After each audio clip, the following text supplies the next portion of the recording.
du Seigneur. Quelle charge! Et après, j'ai pu voir l'idée de la sœur Atacha qui parle d'Halloween. Parce qu'elle est partie d'Halloween, parce que l'Halloween c'est une nuit ou une journée que les gens traitent ou parlent des morts. Et c'est pourquoi elle s'est référée de cela pour parler de Night of Life. Lorsqu'on parle de Night of Life, cela veut dire c'est la nuit de la vie, ce qui contredit la mort. Et du coup, moi je suis allé vraiment vérifier ce que veut dire Halloween. Parce que je me suis dit, je ne vais pas parler de quelque chose que je ne sais pas. Il faut que je sache d'où est venu ce mot Halloween et qu'est-ce que cela a poussé les gens à parler de ça. Et du coup, en faisant des recherches, je me suis rendu compte que Halloween en soi, ce n'était pas Halloween. Parce que ça tire son origine de l'île anglo-celte. Lorsqu'on parle anglo-celte, cela veut dire que c'est deux parties qui s'y sont liguées. Donc anglo qui parle de l'Angleterre de l'époque, qui aujourd'hui nous pouvons voir la Grande-Bretagne, nous avons l'Écosse et les autres parties. Et le celte, c'est maintenant ce que les gens ont appelé la Gaule. Or la Gaule, c'est maintenant la France actuelle. Donc ces mots-là, Halloween, est venu de là. Et ces gens étaient en train de fêter le mort. Et du coup, lorsqu'on est arrivé au 8e siècle, il y a eu un pape qui s'appelle Grégoire III. Le pape Grégoire III va vouloir maintenant christianiser cette fête. Et c'est de là qu'il va donner le nom de Halloween. Mais ce n'était pas Halloween. C'était Even All Hallows. Even All Hallows, qui veut dire la veille de fête de tous les saints. Donc lui, il a pris le saint pour le fêter. Et du coup, il a parlé de Even All Hallows, ce qui veut dire la veille de tous les saints. Et c'est pour cela, maintenant, nous avons actuellement ce qu'on appelle la Toussaint. Parce que lorsqu'on parle tous les saints, ils ont joint ces mots pour parler de la Toussaint. Donc c'est le pape Grégoire III qui va prendre cette idée et après, il va le passer à son successeur qui va être le pape Grégoire IV. C'est lui maintenant qui va parler de la fête des Toussaint. Donc, c'est un peu ça. Donc, lorsqu'on parle de Halloween, selon les chrétiens, c'est ce qu'ils appellent la Toussaint. Mais, de sa provenance, c'est la fêter le mort. C'est pourquoi ils appellent ça Halloween. Et aujourd'hui, nous allons voir qu'il y a des enfants qui se déguisent, qui frappent dans des portes pour que vous puissiez leur donner des bonbons. Quoi? Et je ne sais même pas pourquoi on leur donne des bonbons. Voilà, avant que je puisse parler de mon message, j'ai voulu vraiment tenter d'expliciter cela. Parce que je me suis dit qu'on ne peut pas parler d'une chose sans pour autant savoir de quoi on parle. Et aujourd'hui, donc, le Seigneur m'a permis, premièrement, je vais remercier les bons dieux pour la grâce qu'il nous a faite. Que nous puissions nous rassembler ensemble ce soir. Parce que peut-être que nous ne serions pas là. Parce que ceux qui sont morts ne sont pas plus que tous ces gens. Le bon Dieu nous a fait grâce, nous sommes là en vie, nous sommes en bonne santé. Parce qu'il y a de ceux qui ont pu vouloir avoir cet instant mais qui n'ont pas pu. Qui sont dans des hôpitaux, et il y a des autres qui sont injustement emprisonnés. Parce que vous savez, il y a des gens qui sont arrêtés, qui n'ont rien fait. Mais ils ont été arrêtés. Mais le bon Dieu nous a fait grâce, nous sommes là en vie, en bonne santé et en liberté. Vraiment que ce Dieu soit loué. Et merci aussi à l'Évangile Chancel pour nous avoir permis, étant que jeunes, de pouvoir prester ce soir. De par l'initiative de notre bien-aimée Atacha, parce qu'elle a eu une vision, elle n'a pas gardé ça à elle-même, elle a partagé avec le jeune. C'est pourquoi aujourd'hui nous sommes là, pour que nous puissions glorifier le nom de notre Seigneur. Amen. Et pour moi, quand elle a parlé de ce thème Night of Life, qui est la nuit de la vie, et le Seigneur m'a poussé à faire sortir un thème, les douleurs de l'accouchement. Parce qu'on ne peut pas parler de la vie s'il n'y a pas l'accouchement. Et du coup, le Seigneur m'a mis à cœur de parler des douleurs de l'accouchement. Et notre verset de base, je l'ai tiré dans le verset, donc dans le livre de Matthieu, le chapitre 24, du 3e au 8e verset.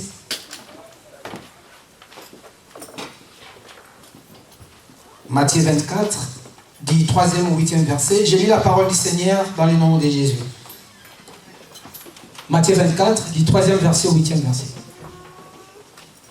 Est-ce que nous pouvons nous lever pour honorer la parole du Seigneur, s'il vous plaît? J'ai lu la parole du Seigneur. Il s'assit sur la montagne des Oliviers et les disciples vinrent en particulier lui poser cette question. Dis-nous, quand cela arrivera-t-il et quel sera le signe de ton avènement et de la fin du monde? Jésus leur répondit, prenez garde que personne ne vous séduise, car plusieurs viendront sous mon nom, disant, c'est moi qui suis le Christ. Et ils séduiront beaucoup de gens. Vous entendrez parler de guerre et des bruits de guerre. Gardez-vous d'être troublés, car il faut que ces choses arrivent. Mais ce ne sera pas encore la fin. Une nation s'élèvera contre une nation, et un royaume contre un royaume. Et il y aura en divers lieux des famines et des tremblements de terre. Tout cela ne sera que le commencement des douleurs. Parole du Seigneur. Nous pouvons nous asseoir. Là, c'est le Christ qui parle. Le Christ parle de son avènement. Alors, quand je me suis basé sur ces versets, et par définition, je me suis dit, lorsqu'on parle de la douleur, qu'est-ce qu'est la douleur? Et là, dans la définition, on m'a dit que la douleur, c'est une sensation physique pénible. La douleur, c'est une sensation physique pénible. Donc, tu te colles peut-être sur un arbre, tu vas sentir une douleur pénible. C'est ça qu'on appelle la douleur. Mais lorsqu'on parle de l'accouchement, c'est la phase finale d'une grossesse. Donc, lorsqu'une femme est enceinte, il arrive un moment, elle est appelée à accoucher. Alors, cela m'a poussé à devenir un tout petit peu biologue. Excusez-moi, je vais essayer, il y a des papas et des mamans, je vais utiliser des termes un peu polis, quoi, pour ne pas choquer les gens. Alors, je me suis dit, il faut que je comprenne aussi comment est-ce que l'enfant arrive dans le ventre de sa mère. Et du coup, je me suis dit, je suis allé vérifier quelque part, on me parle de le cycle de menstruation. Dans les femmes, on sait qu'on appelle le cycle de menstruation, qui, des fois, a 28 jours, pour ceux qui ont des règles normales, des cycles normaux, 28 jours. Et pendant les 28 jours, on nous dit qu'il y a des ceux, lorsqu'on arrive entre le 14e et le 15e jour, c'est ça qu'on appelle l'ovulation. Et c'est en ce moment de l'ovulation que la femme, ou l'organe de la femme, est prête, disposée à recevoir la sémence pour que la femme devienne enceinte. Et en ce moment, le problème c'est que lorsque l'ovaire va libérer l'ovule n'a que 24 heures. L'ovule n'a pas beaucoup de temps. Et c'est la sémence de l'homme qui dure 4 jours. Donc lorsque la sémence de l'homme est libérée, elle va à la rencontre de cet ovule qui est libéré, qui ne dure qu'une seule journée. C'est en ce moment-là qu'on peut avoir cette fécondation qui va permettre que la femme devienne enceinte. C'est pourquoi je me suis dit, ah, mais nous avions eu des amis qui ont nié des grossesses. Ils ne savaient pas. Parce que la sémence de l'homme peut durer 4 jours. Donc cela veut dire que même si la femme n'était pas encore allée à ce moment-là, lorsque toi, comprenez les mots, s'il vous plaît, parce que je me dis, il y a des parents. Si c'était entre nous les jeunes, je pouvais tout dire. Alors là, alors du coup, donc même si l'homme s'est dit, ah, petit, mais toi tu me mens, tu es en train de tromper. C'est pas moi, hein. La grossesse là, c'est pas moi. Mais il ne sait pas. Sa sémence peut durer 4 jours. Voilà, donc je me suis dit, ah, vraiment, il y a des choses, lorsqu'on fait des recherches, on découvre des choses que des fois on ne savait pas. Alors du coup, cela veut dire quoi? Cela veut dire que la sémence, lorsqu'elle est lancée, elle va chercher cette ovule qui est prête à être fécondée. Or, lorsque nous, chrétiens que nous sommes, nous parlons de la sémence, c'est la parole de Dieu. La parole de Dieu est lancée pour que cela tombe dans une bonne terre, pour que cela porte des fruits. Et lorsque le Seigneur lui-même parla du parabole de la sémence, il a parlé des 4 terres différentes. Le Seigneur dira qu'il y a eu un semeur qui était en train de s'aimer, et il y a eu l'une des sémences qui tombèrent sur la route. Et il va dire qu'il y a les oiseaux qui passèrent, qui mangèrent, il y a des gens qui marchaient dessus, et cela n'a pas permis à cette sémence de produire des fruits. Il y a une partie des sémences qui est tombée dans une terre qui était pierreuse. Et lorsqu'il a voulu commencer à donner des fruits, le soleil s'est abattu et cela a séché. Et il y a une partie des sémences qui tomba sur les épines. Lorsqu'ils ont voulu commencer à pousser, les épines les ont étouffées. Mais il y a eu une autre partie des semences qui est tombée sur la bonne terre. Et cette sémence a apporté des fruits. Alors ce soir, j'aimerais vraiment savoir si nous sommes de quelle terre dans cette parabole. Et pour cela, j'ai illustré cela, comme j'aime bien illustrer des choses, j'ai illustré cela en 3 types de femmes. J'ai toujours dit, ne soyez pas pressés à répondre parce qu'il y a des pièges qui se trouvent quelque part. Alors, il y a 3 femmes. Il y a la première femme qui va se marier avec son mari. La femme se marie et il s'est dit, il s'entend avec son mari. Donc, il faut que nous ayons des enfants et tout, voilà. Sauf que l'homme ne savait pas que sa femme, c'est une femme d'affaires, elle a des projets derrière sa tête. À chaque fois que l'homme se trouve avec sa femme, il prie à l'Éternel, Seigneur, donne-nous un enfant, donne-nous un enfant. Et le Seigneur va leur faire grâce, la femme tombe enceinte. Cette femme est mariée, et s'ils sont accordés avec son mari, la femme tombe enceinte. Ça, c'est la première femme. La deuxième femme, mariée, mais elle fait des voyages, elle voyage souvent, et son mari permet à sa femme de se voyager. Un jour, la femme vient vers son mari et lui dit, tu sais, je suis allé voir notre médecin, et le médecin m'a dit qu'il faut que j'ai un peu de repos. Comprenez les repos, s'il vous plaît. Il faut que j'ai un peu de repos, donc ces derniers temps, oublie-moi. L'homme aussi dit, bon, d'accord, comme c'est le médecin qui a dit, j'ai tout oublié. Et la femme, dans ses voyages, elle se rend compte qu'elle est enceinte. Sauf que, elle a dit à son mari, le médecin m'a dit qu'il faut que j'ai un repos. Alors, elle-même sait qu'elle a trompé son mari et elle est tombée enceinte. Alors maintenant, elle cherche de manigance pour que l'homme croit que la grossesse est à lui. Lorsque la femme revient de son voyage, il dit à son mari, non, tu sais, le médecin a relevé les repos. Donc il n'y a plus de repos. Mais l'homme dit, non, moi aussi pour l'instant, le médecin m'a dit, je suis en repos. Donc là, c'est pas possible. Et du coup, la femme ne sait pas quoi dire. Mais en elle-même, elle sait qu'elle est enceinte. Deuxième femme. Est-ce que vous nous retenez? Voilà. La troisième femme, c'est une femme de carrière. Elle s'est mariée avec son mari et le mari sait que sa femme, vraiment, c'est une femme de carrière. Mais elle ne savait pas que la femme avait ses projets à elle. La femme ne voulait pas tomber enceinte. Mais à chaque fois qu'elle est avec son mari, il prie, Seigneur, donne-moi un enfant. Devant son mari, il fait semblant. Elle fait semblant. Seigneur, donnez-moi un enfant, donnez-moi un enfant. Mais lorsque le mari n'est pas là, la femme utilise cette monnaie courante que les femmes qui ne veulent pas avoir des enfants utilisent, la contraception. La femme est en train d'utiliser la contraception et son mari ne le sait pas. Donc, la femme prend des contraceptifs pour ne pas tomber enceinte. Même quand elle est dans ces moments-là qui est propice pour qu'elle puisse tomber enceinte, mais comme elle prend des contraceptifs, elle n'est jamais enceinte. L'homme sait qu'avec sa femme, il prie pour que la femme tombe enceinte. Mais du coup, la femme est dans les contraceptions et elle ne tombe pas enceinte. 3. Donc, j'ai 3 femmes que je vous ai citées et nous allons découvrir après. Je reviens dans mon message. Et du coup, ici, qu'est-ce qui s'est passé? Le Seigneur sortait de l'église et les disciples l'ont fait voir le temple qui était bâti. Ils vont dire, Seigneur, est-ce que cet art n'est pas beau?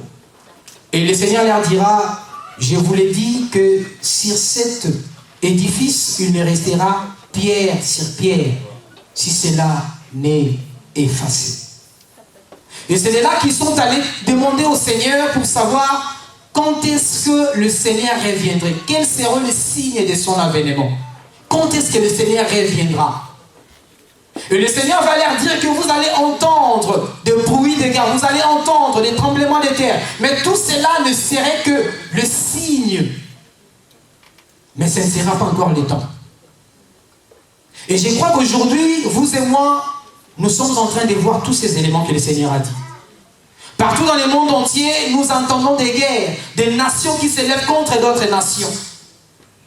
Mais le Seigneur dira que ce n'est pas encore la fin. Ce ne sont que des signes.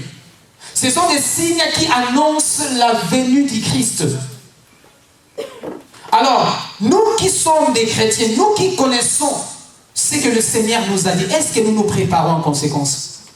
Parce que nous sommes en train de voir ces éléments, mais c'est comme si nous nous sommes endormis. C'est comme si nous ne comprenons pas que le Seigneur est en train de revenir. Et dans ce même chapitre, je suis allé plus loin, lorsque je suis allé dans le verset 22 de ce même verset, et là, le Seigneur dira que si j'ai laissé ce temps prendre beaucoup de temps, même les élus seront séduits. C'est pourquoi il parle de l'abréviation. Il va abréger ces temps afin que les élus ne puissent pas être emportés par ces vents. Qui sait si cette abréviation, ce n'est pas pour l'instant? Parce que beaucoup des élus maintenant sont en train d'être séduits. Nous voyons des gens qui croyaient hier à Dieu, des gens qui servaient le Seigneur avec zèle, mais qui abandonnent la foi. Ils sont en train de tomber, ils sont en train de sombrer. Est-ce que vous croyez que le Seigneur va vraiment permettre que tous ces mondes se perdent? Lui qui ne veut pas voir, même la parole nous dit que lorsqu'il dit qu'il est le bon berger, c'est lui qui ne laisse même pas qu'une de ses brebis ne se perde. À combien plus forte raison tous ces nombres de gens qui se perdent? Est-ce que le Seigneur va rester là à attendre que tous ces mondes se perdent? Nous sommes en train de parler de la nuit de la vie. Mais bon nombre de nous sont déjà morts dans la foi. En esprit, nous sommes déjà morts. Parce que lorsque nous parlons de la mort, nous voyons seulement le physique. Mais or en soi, la mort peut aussi être spirituelle. Bon nombre de nous, nous sommes déjà morts spirituellement. Nous nous croyons être en vie parce que nous marchons, parce que nous parlons. Mais dans la spiritualité, sommes-nous vraiment en vie? Lorsqu'on nous parle de la vie spirituelle, est-ce que nous sommes en vie spirituellement? Ce que nous faisons, est-ce que nous croyons vraiment être en vie? Parce qu'une personne qui est en vie, c'est quelqu'un qui sent. Tous les 5 sens sont en train de fonctionner. Lorsqu'on te pique quelque chose, tu sens qu'on t'a piqué. Lorsqu'on te dit quelque chose qui te fait mal, tu sens vraiment la douleur. Mais nous sommes dans des églises, on nous prêche de laisser le mal, de faire du bien. Le dimanche passé, on nous a parlé de l'amour. Est-ce que nous pratiquons ce qu'on nous enseigne? Parce que nous sommes devenus seulement des gens qui écoutent mais qui ne mettons pas en pratique. Or, les morts ne réagissent pas. Une personne qui est morte, vous pouvez mettre de la nourriture qu'il aime là, il ne va pas sentir cette odeur. Moi, j'aime beaucoup les haricots. Lorsque vous faites des haricots, c'est bon. Mais alors, même quand je meurs, là, si tu mets les haricots, je ne vais rien sentir. Hein? On ne sent plus rien. Et bon nombre de nous, nous sommes des cadavres spirituels. Nous sommes déjà morts, mais nous ne savons pas que nous sommes morts. Et on nous parle de la nuit, de la vie. C'est pourquoi moi, j'aimerais que nous puissions vraiment voir si nous sommes en vie. Dans notre façon de faire, dans notre façon de voir des choses. Est-ce que nous sommes en vie? Est-ce que nous reflétons la vie? Parce qu'on nous dit que nous sommes la lumière du monde. Nous sommes là pour éclairer le monde. Tout cela reflète la vie. Est-ce que nous sommes dans la capacité de communiquer la vie à ceux qui nous entourent? Combien de fois nous étions quelque part, nous voyons des gens qui n'agissent pas selon la volonté de notre Seigneur, mais nous restons la bouche fermée. Nous ne faisons rien. Nous nous disons, ah bon, ici par exemple, bon, en France, là on nous interdit, hein. Là je parle rien quoi. Je ne dis rien. Je ne vais rien faire. Et toi tu crois que tu fais bien. Tu ne fais pas bien. Vous savez, je vais donner juste un petit témoignage. Ces derniers jours, je ne suis pas souvent sur Nantes. Je suis en train de suivre une formation à Amboise. C'est une ville qui est à 20 km de Tours, à 20 minutes de Tours. Et l'entreprise qui nous a amené à faire cette formation nous donne une place à loger. Et je suis l'unique Africain qui est dans cette formation. Et la semaine, c'est une semaine de jeûne et je ne mangeais pas. À chaque fois qu'on était à la restauration, parce que tout le monde est censé manger ensemble, et on est là, moi je suis sur mon téléphone, oh, mais Bertin, tu ne manges pas? Non, je ne mange pas. Tu ne manges pas? Je ne mange pas. Et lorsqu'on est revenu à l'hôtel où on est logé, et mes collègues me posent la question, mais toute la journée tu n'as pas mangé. Et c'est pas d'aujourd'hui, depuis hier on t'a vu, tu n'as pas mangé. Tu n'as pas d'argent, on peut te dépanner. Je dis non, c'est pas question d'argent. Mais c'est pour moi. J'ai dit non, j'ai résisté, j'ai dit, est-ce qu'il faut que je dise, faut que je dise pas. Parce que j'ai dit, bon, lorsqu'on me dit si tu gênes, il faut voir l'aspect là, comme si tu ne gênes pas, il ne faut pas dire. Parce que ta récompense, tu l'auras déjà. J'ai dit, il faut que je dise ou pas. J'ai dit non, voilà. J'ai dit, bon, c'est aussi un mensonge, quoi. Il faut que je dise la vérité quand même. J'ai dit non, le problème c'est qu'à l'église, nous avons un programme de jeûne. Jeûne? Tu es musulman, toi? J'ai dit non, je ne suis pas musulman, je suis chrétien. Oh, les chrétiens aussi gênent. J'ai dit, ben oui, les chrétiens gênent. Explique-nous un peu, parce que on ne comprend pas. C'est quoi cet aspect-là? Gêne, c'est quoi? J'ai dit non, nous dans notre église où j'ai pris, chaque dernière semaine de mois, nous avons une semaine que nous passons des journées de jeûne. Donc je ne peux manger que vers 20h. Depuis jusqu'à 21h. J'ai dit oui, c'est jusqu'à 21h. Alors du coup, ils ont voulu savoir, mais comment est-ce que tu fais pour résister? Parce que nous, le matin, il faut qu'on prenne du thé. À midi, il faut qu'on mange. À 16h, le goûter et tout. J'ai dit non, bon, c'est question de la foi de tout un chacun. Vous savez, lorsque la personne sait en qui il a cru, donc il fait ce que le Seigneur lui dit de faire. Et c'est ce que moi j'ai fait. Ah bon? Donc du coup, nous sommes appelés à changer notre langage. Parce que là où nous sommes, ils parlent des termes là, des argots et puis des termes un peu bizarres, quoi. De même, à cause de ce que je leur ai dit, ils se sont dit, on va changer notre langage. À chaque fois que toi tu es là, on n'utilisera plus de gros mots. Vous savez, donc il y a des choses, des fois nous croyons que c'est facile ou bien c'est simple. Mais le fait de faire preuve de qui nous sommes peut influencer notre personne. Juste par le fait qu'ils ont vu que moi je ne pouvais pas manger toute la journée et résister jusqu'au soir, ça les a interpellés. Lorsque j'ai dit la raison de ce qui a poussé que je puisse faire cela, ils se sont décidés de ne plus parler comme ils parlaient devant moi. Ils se sont réservés. Des fois, notre façon de faire, on ne peut rien dire. Mais c'est même notre façon d'agir, notre façon de faire peut faire en sorte que les gens qui nous entourent changent leur façon de faire. Mais qu'est-ce que nous faisons? Nous sommes au milieu des autres et nous voulons nous comporter comme eux. Parce qu'on s'est dit, non, il faut que je me cache. Il ne faut pas qu'ils sachent qui je suis. Non. Comporte-toi comme tu es. Fais-toi savoir qui tu es en réalité. Voilà, donc là, maintenant, je me suis dit, mais si aujourd'hui nous pouvons avoir des gens qui sont morts spirituellement, qui se croient être en vie, parce qu'ils se disent nous sommes en vie physiquement, qui peut faire en sorte que ces gens reviennent à la vie? Parce que si nous mourons spirituellement, qui peut nous donner la vie spirituelle? Et là, je me suis référé dans l'histoire que nous trouvons dans les livres de Jean, le chapitre 11 du 25e au 27e verset, là où on nous parle de Lazare. Lazare qui était mort. Je ne vais pas parler de Lazare. Je vais parler de la parole que le Seigneur a dit à Marie. Parce que la Bible nous dit que Lazare était malade, on a envoyé le message à Jésus, mais Jésus n'est pas venu lorsque Lazare était malade. Jésus a préféré que son ami, l'ami qu'il aimait beaucoup, que cet ami puisse mourir afin que la gloire revienne au Seigneur. Et la parole me dit que lorsque Lazare était mort, on a envoyé encore un autre messager pour informer au Seigneur que ton ami est mort. Et le Seigneur dira que non, Lazare n'est pas mort. Lazare dort. Parce que pour le Seigneur, la mort, ce n'est qu'un assoupissement. Tu n'es qu'en train de soupirer. Tu n'es pas mort. C'est pourquoi je viens dire à quelqu'un ce soir, même si tu étais mort spirituellement, le Seigneur peut te donner encore la vie. Donc il y a encore l'espoir. L'espoir est encore là. L'espoir n'est pas fini. Tant que toi tu as le Seigneur dans ta vie, dis-toi que la vie est là. C'est pourquoi je me suis référé dans ce passage, je vais lire. Permettez-moi. Donc Jean, le chapitre 11, du 25e au 27e verset.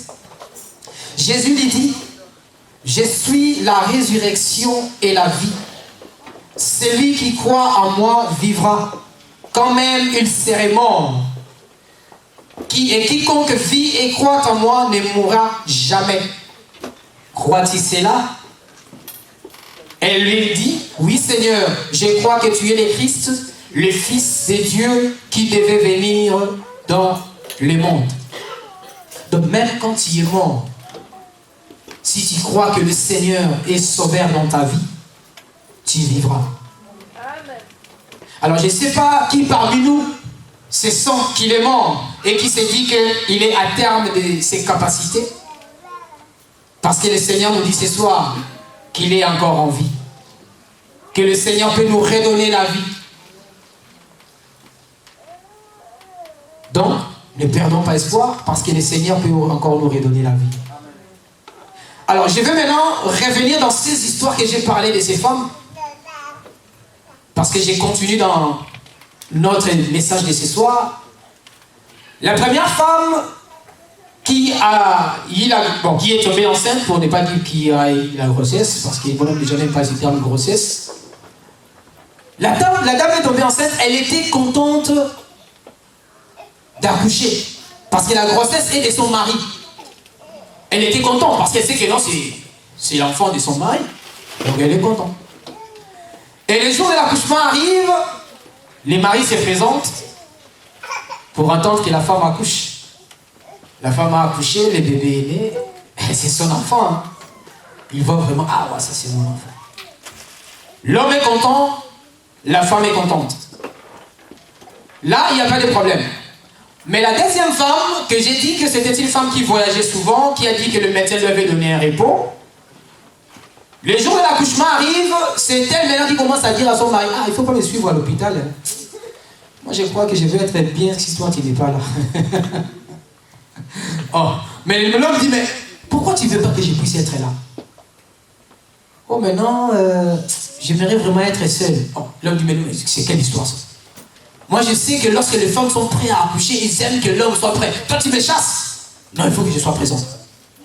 L'homme accompagne sa femme. La femme a tellement peur parce que elle s'est dit en elle-même, mais qu'est-ce qui va sortir? Et la femme accouche. Ah mon Dieu, ça c'est trop. Moi je connais déjà la suite, c'est pourquoi j'ai Alors, la femme qui accouche, l'homme.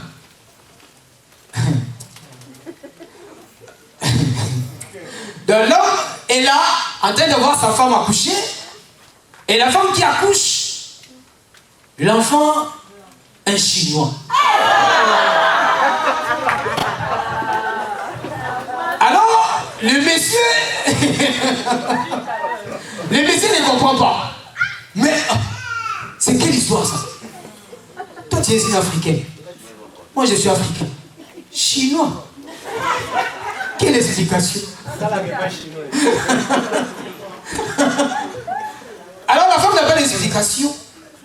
L'homme dit, je garde ma patience, on va discuter à la maison. La femme dit, maison. Non, moi je rentre chez ma mère. L'homme dit, non, il n'y a pas question de maman ici. Quand il t'es marié, c'était pour les meilleurs, pour les pires. Donc toi et moi, maison. L'homme prend la femme et l'enfant maison. Donc, ils arrivent à la maison. L'homme pose la question à sa femme, mais explique-moi un peu. Comment se fait-il que tu puisses donner naissance à un Chinois? Alors la femme commence à balbutier parce que la réponse ne sortait pas. Parce que, comment, si c'était même noir, bon c'est bon, mais Chinois quand même. Il n'y a pas d'excuse quoi. Parce que si c'était noir, on pouvait dire non, c'est l'enfant, elle a pris le visage de l'oncle, de la tante ou quoi. Mais on n'a pas de tante chinoise quand même. Alors là, il faut chercher d'autres explications. Et la femme cherche les explications, mais ça ne tient pas debout. Parce qu'il n'a rien expliqué. Et du coup, ça se comprend clairement que la femme a triché. Et elle a triché avec un Chinois, c'est clair. Et l'homme va rester patient avec sa femme. Il va dire, bon, qu'est-ce que toi tu en penses? Qu'on redonne l'enfant au Chinois ou qu'on garde l'enfant avec nous? Alors la femme reste là, point d'interrogation. Est-ce qu'on doit remettre l'enfant aux Chinois ou on doit garder l'enfant pour nous? C'est aussi une question, hein. Je pose aussi à l'église. Est-ce qu'on garde l'enfant ou bien on remet aux Chinois?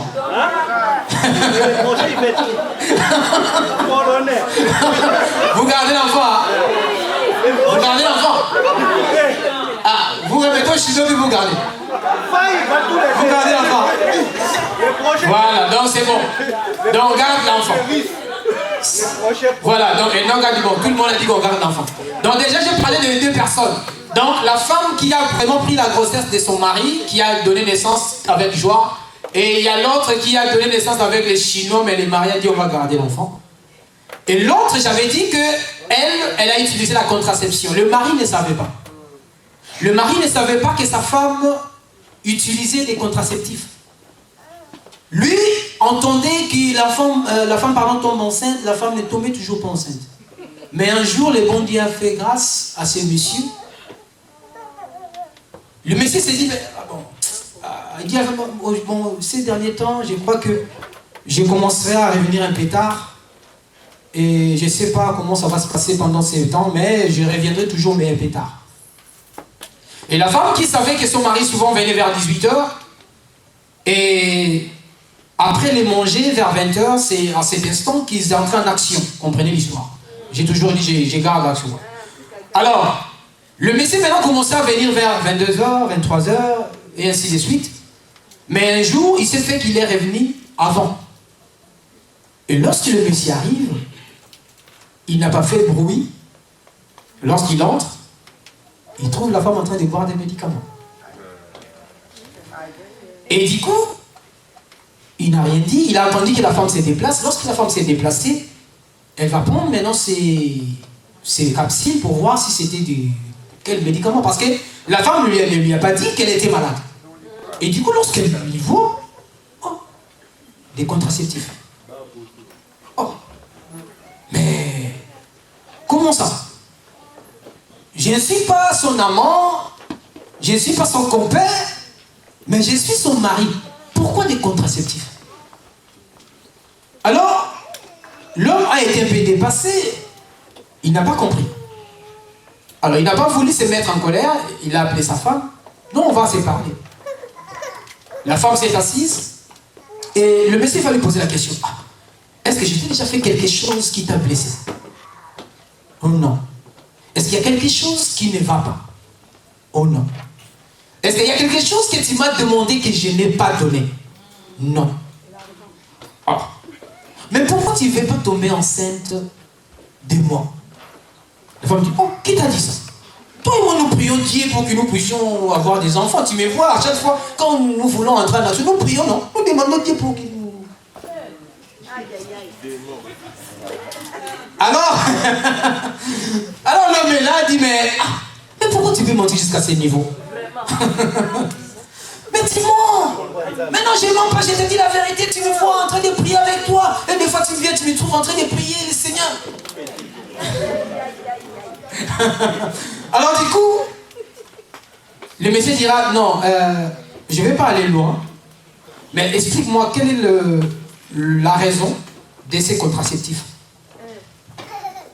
Et elle est restée là, sans parole. Elle est restée sans parole. Le monsieur dit, non, je vais juste m'expliquer, parce que je ne comprends pas. Je ne suis pas ton amant, je ne suis pas ton copain, mais je suis ton mari. Pourquoi des contraceptifs? Oh non, tu sais, moi, je suis une femme de carrière, alors je me dis, si j'ai tombé enceinte, ma carrière va s'arrêter, du coup, voilà. Ah, c'est pour ta carrière. C'est pour cela que tu ne veux pas tomber enceinte. Alors, entre le mariage et ta carrière, il faut que tu choisisses. Oh non, moi je crois que je vais rester avec ma carrière. Ah, vous avez tous voulu, hein? J'avais dit qu'il y a des pièges dedans. Hein? Merci beaucoup. Maintenant, cette histoire, quelle est la raison de cette histoire? Ce n'est pas vrai. Je l'ai façonné pour que je puisse parler de quelque chose.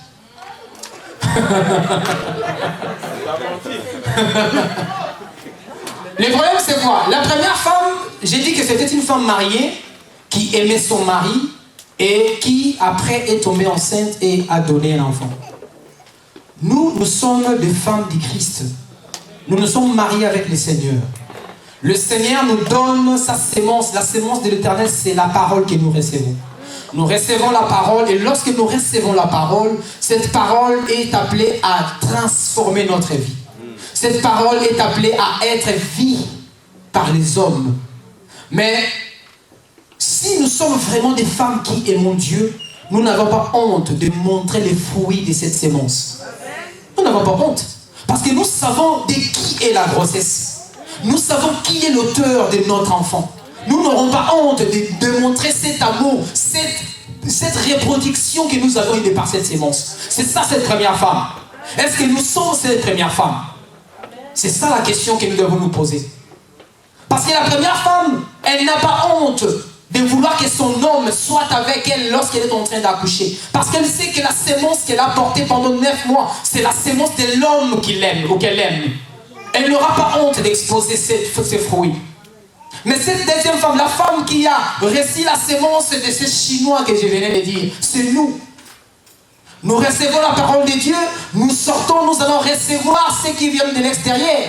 Nous faisons des mélanges. Est-ce que ce que nous reproduisons, c'est ce que le Seigneur nous donne? C'est pas ce que le Seigneur nous donne. Parce que la sémence que nous recevons nous dit, répondez-vous, laissez les mauvaises choses, venez dans le Seigneur, aimez-vous les uns les autres, allez prêcher la bonne nouvelle. Est-ce que nous faisons cela? Nous ne faisons pas. Mais qu'est-ce que nous reproduisons? Nous reproduisons les mensonges, nous calomnions, nous parlons mal de nos bien-aimés. C'est ça les Chinois que nous avons donné naissance. Parce que ce n'est pas la sémence de l'Éternel qui est en nous. Parce que le Seigneur ne nous a pas enseigné d'aller calomnier les autres. Le Seigneur ne nous a pas envoyés pour aller parler en mal des autres. Non, par contre, il nous dit de nous aimer. Est-ce que nous reproduisons cet amour que le Seigneur nous a enseigné? Ce n'est pas ça que nous faisons. C'est ça les Chinois que nous avons donné naissance. Vous et moi, nous sommes ceux qui sommes ces deuxième femmes qui sont allées et tromper notre mari avec les Chinois. Vous avez ri, vous avez dit qu'on garde l'enfant, bien sûr, parce que le Seigneur, c'est un Dieu d'amour, c'est un Dieu qui ne rejette personne. Le bon Dieu, même si nous amenons ce que de l'extérieur, il nous prend, il nous modère, il fait en sorte que nous puissions revenir sur la bonne voie. C'est pourquoi je vous ai posé la question, est-ce qu'on rejette les Chinois ou on les garde? Et vous avez fait les bons choix, vous avez dit qu'on garde ces Chinois. Parce que le Seigneur peut transformer toute personne qui vient à lui. Vraiment, bien-aimés, vous savez, des fois lorsque nous faisons des choses et que nous croyons, nous plaisons à Dieu, nous faisons du mal à notre Seigneur. Parce que lorsque le Seigneur voit le sacrifice qu'il a eu à faire sur la croix, et j'ai toujours dit que des fois les gens pensent que le Seigneur a été élevé dans sa gloire juste après avoir été crucifié. Non. Le Seigneur était déjà dans la gloire. Il était déjà dans sa gloire. Mais il a vu, parce que la Bible nous dit que lorsque Jean était dans l'île de Patmos, il a vu le 24 vieillard, il a vu un ensemble qui s'est fait au ciel. Et on a demandé qui pouvait ouvrir les livres ou de les regarder. Personne n'était là. Personne n'a été digne. Personne ne pouvait rompre les sceaux qui scellaient ces livres. Personne. Et le Seigneur a pu voir que non, si je restais là, ces âmes vont périr. Ces âmes n'auront personne pour les défendre. Personne ne serait là pour les défendre. Et le Seigneur a abandonné sa gloire. La Bible dit il a abandonné sa gloire. Il a laissé la gloire. J'ai toujours pris l'exemple, j'ai dit l'autre fois, vous pouvez voir le président de ce monde, comment est-ce qu'il s'accapare de leur pouvoir. Le pouvoir qu'il est dit par 5 ans, 6 ans ou 10 ans, je ne sais pas moi. Mais ils ne veulent plus laisser. Mais une gloire qui est éternelle. Vous savez, il y a des gens qui se battent pour être président d'une entreprise. Hein? Président d'une entreprise. Il va me chercher des féticheurs pour dire, ah, donnez-moi quelque chose. Parce que là, si je perds ce poste-là, c'est mort. Il ne sait pas que lorsqu'il touche, il est déjà mort. Donc quand il dit, si j'ai perdu, c'est mort, donc il est déjà mort. Donc il est mort, donc il va mourir double fois. Hein? J'ai parlé d'une autre femme qui, elle, prenait des contraceptions. Qu'est-ce qu'on entend par contraception dans la foi? Il y a des gens qui d'elles-mêmes se sont décidés de ne pas recevoir la sémence. D'elles-mêmes, ils sont décidés de ne pas... Donc même si tu prêches à cette personne, ça entre et ça sort. Contraception. La disponibilité est là, la personne est là, elle est prête à recevoir le message. Vous l'enseignez, vous le parlez de la parole. Mais elle dit, bon, ça c'est pas pour moi. Ça c'est pas pour moi. J'ai la vie, il faut que je continue ma vie, il faut que je vive ma vie. Surtout nous les jeunes, nous disons ça. Ah bon, il y a encore du temps. Il faut que je vis quoi. Il y a des petites sœurs que je n'ai pas encore vues, il faut que je les vois. Tu vas voir bien, demain. Il y a des conséquences. Hein? J'ai vu des gens qui ont voulu voir. Ils ont bien vu. Et après, ils sont retrouvés dans les hôpitaux. Bon nombre de ces gens, on les a enterrés. Je suis jeune, je sais de quoi je parle. Autrefois, nous étions là aussi. Il faut que je vois. Hein? Tu vas bien voir. Contraception. Bon nombre de nous, nous sommes là, on nous prêche la parole, mais nous endurcissons nos cœurs. Nous ne voulons pas recevoir la parole. Donc c'est ce que j'ai appelé la contraception. Donc la parole est là. Nous sommes dans notre époque de l'ovulation. Nous sommes là, le temps est propice, la sémence est lancée. Mais nous interposons la sémence et l'ovule pour que ces derniers puissent être fécondés. Nous interposons. Nous nous interposons. Nous ne voulons pas recevoir cette sémence de l'Éternel. J'ai cité 3 cas. Et j'aimerais savoir, j'aimerais que toi-même, de toi-même là où tu es, tu puisses examiner ton cœur et tu puisses te dire où je suis. Dans ces 3 cas qu'on a cités. Parce qu'on a défini cette nuit comme la nuit de la vie. Night of life. Comme on l'a dit en anglais. Donc, la nuit de la vie. Est-ce que nous sommes vraiment en vie? Est-ce que nous recevons la sémence de l'Éternel? Nous faisons fructifier cette sémence que nous recevons? Nous la gardons? Ou nous amenons d'autres sémences étrangères dans l'œuvre de l'Éternel? Parce qu'il y a de ces gens qui ramassent des choses de l'extérieur qui amènent à l'église. Et ils veulent faire croire aux gens que ce sont de bonnes pratiques. Lorsque la parole nous dit que les tremblements de terre, des guerres, et d'autres même se lèveront pour dire que je suis le Christ, pour séduire les élus. Et lorsqu'on parle des élus, là, il y a une référence qui me monte dans mon cœur, dans le livre de Matthieu, le chapitre 22. Vous allez voir que il y a un roi qui va envoyer des gens pour aller appeler des gens pour venir à sa fête. Les gens n'ont pas, les convives n'ont pas voulu venir à la fête. Et du coup, il va envoyer d'autres personnes pour aller chercher des gens même dans la rue, afin que la fête ne puisse pas rester. Parce qu'il y avait déjà de la nourriture qui a été faite. Il fallait que les gens mangent de cette nourriture. On a appelé tout le monde pour venir à la fête. Tout le monde est venu à la fête. Bien sûr, tu es venu, on t'a vu. Mon frère, tu es à l'extérieur, tu ne savais même pas qu'il y a de quoi manger quelque part, on t'appelle. Ah, tu n'as même pas raisonné, quoi. Tu pars à la fête, tu manges. Mais sauf que, même si on t'appelle pour venir à la fête gratuitement comme ça, que tu n'étais pas invité, il faut avoir des beaux habits quand même. Tu pars à la fête, tu es un peu avec des habits bigarrés, quoi. Donc c'est un peu bizarre. Et du coup, le roi de la fête va arriver et dit, mais, messieurs, mais qu'est-ce que toi tu fais là? Oh, mais on nous a appelés tous pour venir à la fête. Ah ben c'est ta vie là. Tu as des habits qui sont sales, tu viens à la fête. Oh, mais non, on nous a appelés pour venir à la fête. Et moi, je suis venu à la fête. Et la Bible me dit que ce monsieur a été mis dehors. On a dit, mettez-les dehors, là où il y a des pleurs et des grincements des dents. C'est là que la Bible va nous parler qu'il y a, au bon nombre déjà sont appelés, mais il y a peu de lieux. Nous pouvons être nombreux à être appelés, mais la sélection des élus ne dépend pas de tous ceux qui sont à l'intérieur. Il y a de ceux qui vont être rejetés à l'extérieur. Parce qu'on s'est dit, le Seigneur m'a appelé. Oui, bien sûr, on t'a appelé. Mais est-ce que tu es élu de l'Éternel? Parce que nous pouvons être appelés, mais est-ce que nous sommes des élus? Qu'est-ce qu'on entend par être élu? Parce que nous pouvons être appelés, oui. L'autre fois, je me suis rappelé une fois, le prophète Tanguy était en train de prêcher ici. Et il a dit, par exemple, c'était, je crois, le frère Norberto, il était derrière. Il a dit, frère Norberto, est-ce que tu peux m'appeler par ton téléphone? Et le frère Norberto l'a appelé, et son téléphone était en train de sonner. Il était ici devant. Il a dit, j'ai des choix. Je peux soit raccrocher ou décrocher. Donc on peut t'appeler. Tu peux faire le choix d'accepter ou de ne pas accepter. Et bon nombre de nous sommes comme ça. Le Seigneur nous a appelés. Nous sommes venus dans le Seigneur. Mais est-ce que nous sommes des élus? Qu'est-ce qu'être élu? Être élu, cela veut dire que tu sors de cette partie-là d'être appelé et de commencer maintenant à faire la volonté de celui qui t'a appelé. C'est ça être élu. Donc tu es un élu, cela veut dire que tu es quelqu'un qui fait ce que le Seigneur te dit de faire. Mais est-ce que nous faisons ce que le Seigneur nous dit de faire? Nous réclamons d'être des gens qui sont en vie. Nous voulons être appelés chrétiens par-ci, par-là. Est-ce que nous faisons la volonté de notre Seigneur? Je ne sais pas ce que vous attendez aujourd'hui d'écouter, mais c'est ce que le Seigneur m'a dit.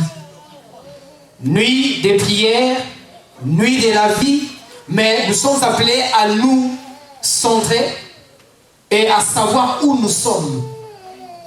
Pour que nous puissions savoir si nous sommes en vie, voyons notre façon de faire, voyons notre façon d'être, avec qui nous marchons, qui nous accompagne.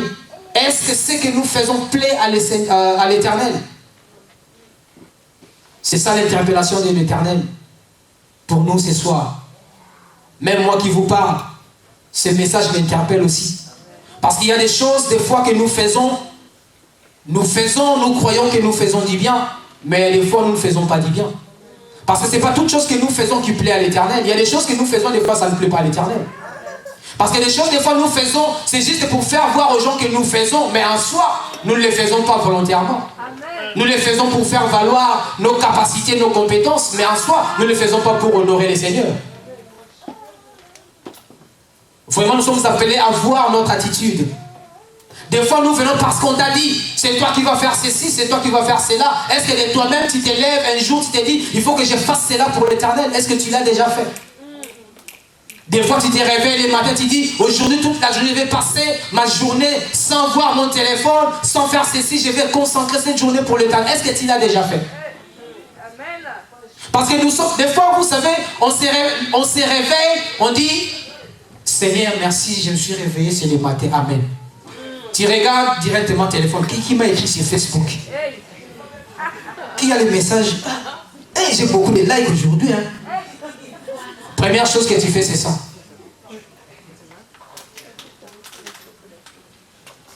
Vous savez, il y a des choses que nous faisons et des fois, lorsqu'on passe des jours, on dit, ah, est-ce que j'ai vraiment fait quelque chose pour le Seigneur? Est-ce que j'ai fait quelque chose pour le Seigneur?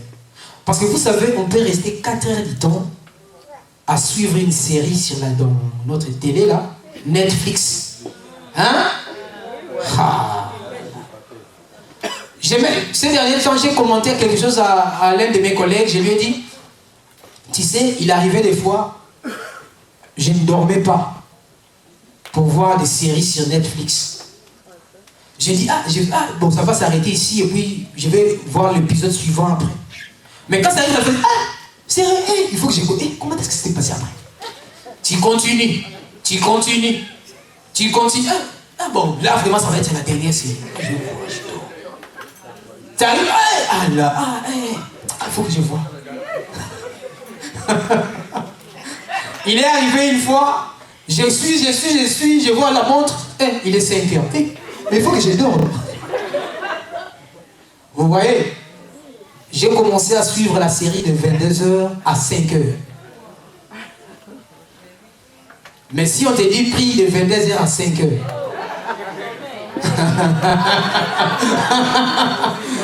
vous voyez ce que ça fait, hein?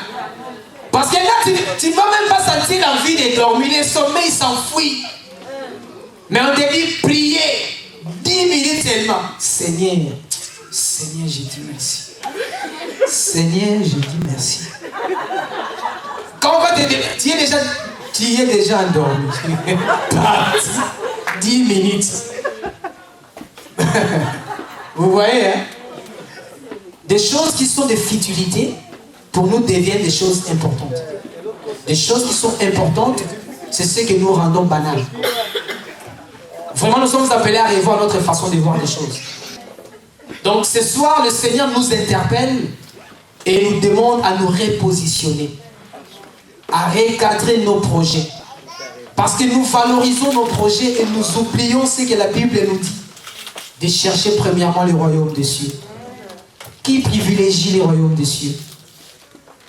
Aujourd'hui, nous tous, nous courons derrière notre avenir. On s'est dit, ah, demain, il faut que je sois comme ce monsieur-là.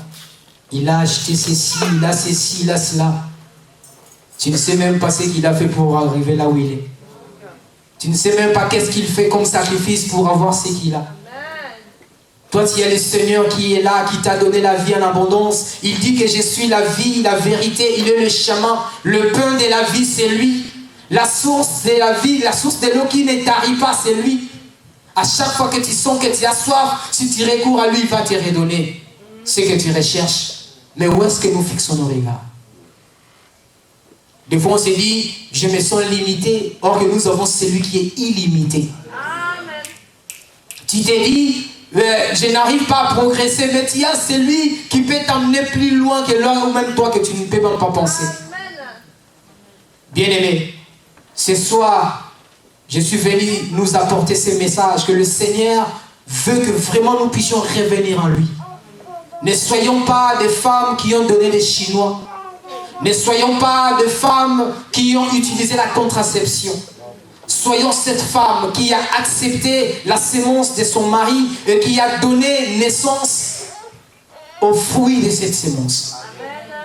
Que vraiment le Seigneur nous fasse grâce, que nous arrivons à mettre en pratique ce message et que nous sommes là pour prier. Vraiment aujourd'hui, montrons que nous sommes là pour le Seigneur.